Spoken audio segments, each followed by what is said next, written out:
मेरी मोहब्बत की शादी करने पर मेरे बाप ने खुदकुशी कर दी थी। मैंने मोहब्बत की शादी की थी। मोहब्बत की शादी में शादी से मोहब्बत खत्म हो गई और मोहब्बत खत्म होने के बाद शादी भी खत्म हो गई और मेरी माँ दिमाग का संतुलन खो बैठी थी। अपना इतना कुछ कुर्बान करके जिस इंसान को मैंने पाया था, आज मैं इसको भी खो बैठी थी। मेरी शादी 2 साल रही। इस दौरान मुझे अल्लाह ने एक खूबसूरत सी बेटी से नवाजा और बेटी की पैदाइश का सुनते ही मेरा शौहर मुझसे नाराज हो गया और अक्सर घर में झगड़ा रहने लगा।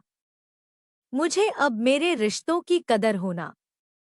मुझे शादी के 2 साल बाद तलाक हो गई और तलाक के बाद मेरे शौहर ने पलटक कभी मेरा तो क्या मेरी बेटी का भी हाल ना पूछा। जल्द मुझे जान के लाने पड़ गए और मैं काम ढूंढने के लिए निकल पड़ी, मगर अफसोस की मुझे कहीं काम भी ना मिला। लोग मेरे जिस्म और सूरती के ही भूखे थे। भूख को भी कब तक बर्दाश्त किया जा सकता था जब रात को भूख से मेरी बेटी के पेट में दर्द होने लगा और उसको पिलाने के लिए मेरे जिस्म में दूध का एक कतरा तक ना था, तो मजबूरन मैंने अपना जिस्म बेचने का फैसला कर लिया। उस वक्त मैं बिल्कुल जवान और खूबसूरत थी। किसी एक शैतान ने मुझे बाजारे हुसन तक पहुंचा दिया और मैं यूस्मा हाई के कोठे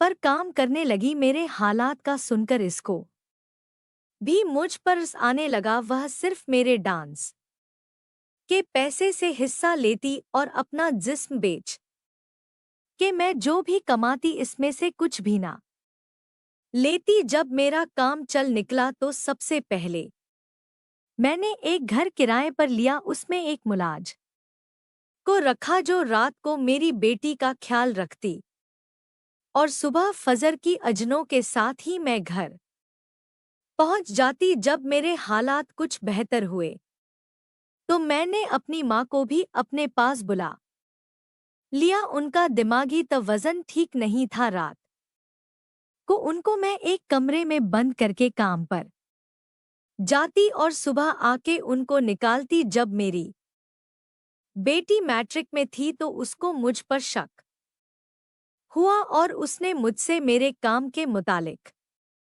पूछा। बेटी की जिद पर बाइक की बताई हुई मिल का विजिट उसे करवा दिया। यूनिवर्सिटी में भी वो टॉप पर रही और इस तरह हमारा खर्चा बहुत कम हुआ। अल्हम्दुलिल्लाह आज वह एक बेहतरीन और मशहूर तरीन दिल की स्पेशलिस्ट है। मगर अफसोस कि इसके लिए मैंने कितनी कुर्बानियां दी। इसने इन सबको बुला दिया और आज मुझे एक दवाई कह के घर से निकाल दिया।